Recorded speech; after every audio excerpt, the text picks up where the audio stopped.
بسم اللہ الرحمن الرحیم۔ السلام علیکم ورحمۃ اللہ وبرکاتہ۔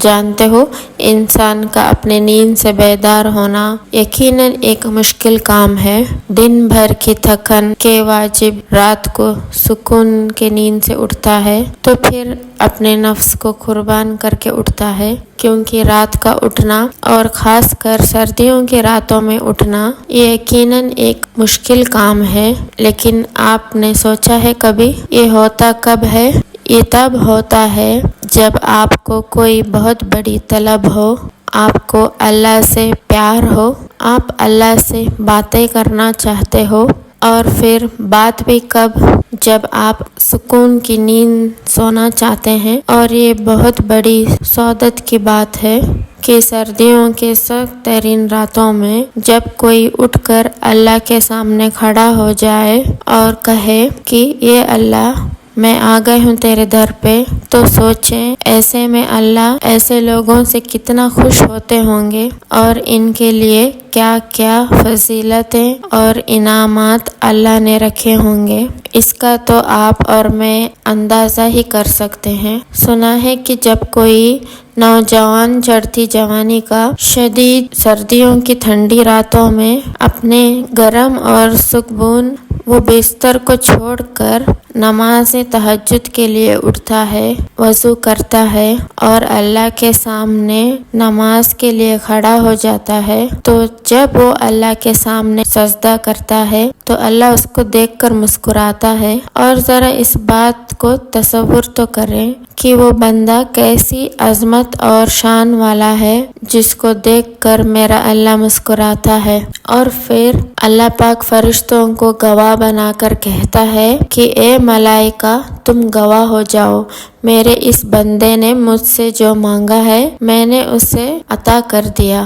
اب یہاں اگر ہم دیکھیں تو ہمیں ایک بات سمجھ میں آتی ہے کہ تہجد جہاں ایک مشکل اور محنت طلب نماز ہے، وہیں یہ بات بھی سمجھ میں آتی ہے کہ یہ کوئی آسان مرحلہ نہیں ہے کہ ہر کوئی شخص تہجد تک آ جائے۔ ہر کسی کو یہ سجدہ نصیب نہیں ہوتا، بس جسے اللہ چن لے تو اس انسان کو تکبر کے بدلے شکر احسان کرنا چاہیے کہ اللہ نے اسے سجدے کی توفیق دی، کیونکہ سردیوں کی یک بستہ راتوں میں گہری نیند کو قربان کر کے صرف وہی شخص اٹھ سکتا ہے جو یا تو اللہ کا عاشق ہو یا جس کی طلب سچی ہو، یعنی جسے واقعی شدت سے کچھ پانے کی طلب ہو تو وہ تہجد کو ضرور اپنائے گا۔ بزرگ کہتے ہیں کہ اگر کسی کو واقعی کسی چیز کی طلب ہو، اس کی نیت اس چیز کے لیے سچی ہو اور وہ چاہتا ہے کہ وہ واقعی اسے وہ ملے،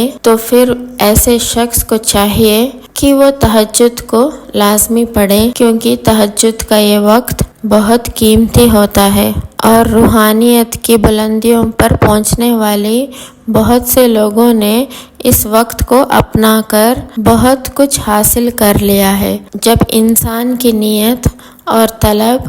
سچی ہو تو بندہ کوئی پرواہ نہیں کرتا کہ گرمی ہے یا سردی، اسے تو بس اپنے اللہ کو منانا ہے۔ اور تجربات اور مشاہدات سے یہ بات ثابت ہے کہ وقت تہجد جس نے جو مانگا ہے اللہ نے اسے اس سے بڑھ کر عطا کیا ہے۔ اور جس طرح اللہ تعالیٰ نے دن کی روشنیوں کے ڈھلنے کا وقت مقرر کر رکھا ہے، ویسے ہی اس نے رات کے اندھیروں کا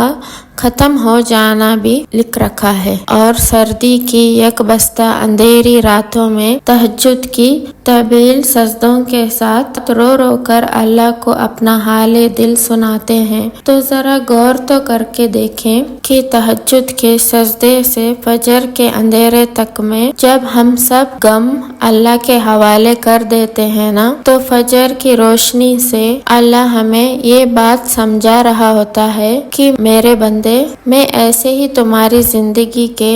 اندھیروں کو دن کے اجالوں میں بدل دوں گا، جیسے میں رات کو دن میں بدل دیتا ہوں، تو اللہ کو تہجد کی سجدوں میں مناتے رہیں اور اپنی زندگی کے اندھیروں کو دن کے اجالوں کی طرح روشنی میں بدل دیں۔ اللہ تعالیٰ آپ کے لیے آسانیاں پیدا فرمائے اور آپ کی تمام دعاؤں کو قبول فرمائے، آمین ثم آمین۔ اگر ویڈیو اچھے لگے تو پلیز لائک کر دینا، اگر آپ چینل پر نئے ہیں تو ضرور سبسکرائب بھی کر دینا۔ پھر ملتے ہیں نیکسٹ ویڈیو میں، تب تک کے لیے السلام علیکم ورحمۃ اللہ وبرکاتہ۔